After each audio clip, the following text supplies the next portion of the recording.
Assalamualaikum, halo guys, perkenalkan nama saya Nadine Oktavia Rasla, kelas 10 dari MA Putri Nurul Masyitoh Lumajang.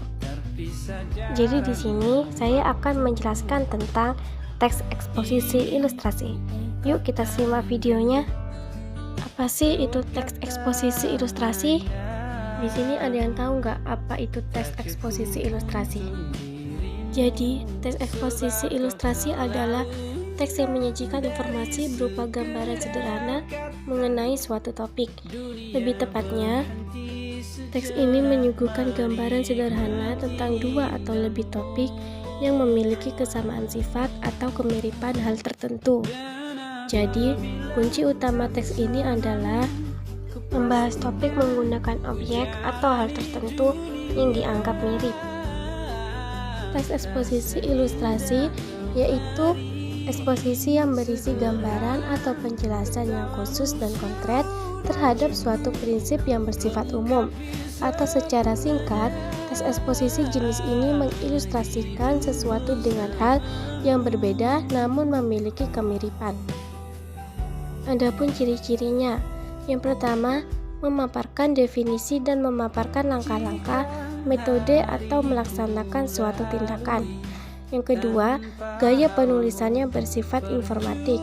Yang ketiga, paragraf eksposisi umumnya menjawab pertanyaan apa, siapa, kapan, di mana, mengapa, dan bagaimana. Sama seperti jenis teks eksposisi lainnya, struktur dari teks eksposisi ilustrasi ini terdiri dari tesis, pertanyaan pendapat, argumentasi, dan penegasan ulang. Adapun langkah-langkah dalam menulis karangan eksposisi adalah sebagai berikut. Yang pertama, menentukan topik atau tema. Yang kedua, menentukan tujuan. Yang ketiga, mendapatkan data yang sesuai dengan topik.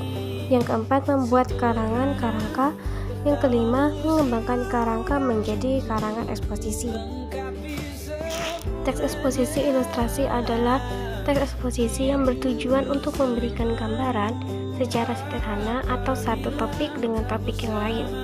Teks jenis ini biasanya menjelaskan kesamaan atau kemiripan sifat dari suatu topik yang dibahas. Pengembangannya menggunakan gambaran sederhana atau bentuk konkret dari suatu ide. Mengilustrasikan sesuatu dengan sesuatu yang lain memiliki kesamaan atau kemiripan sifat. Biasanya menggunakan frase penghubung. Seperti ilustrasi berikut ini dapat diilustrasikan seperti bagaikan. Cukup sekian dari saya Nadine Oktavia Rasla, pamit undur diri. Semoga bermanfaat. Terima kasih.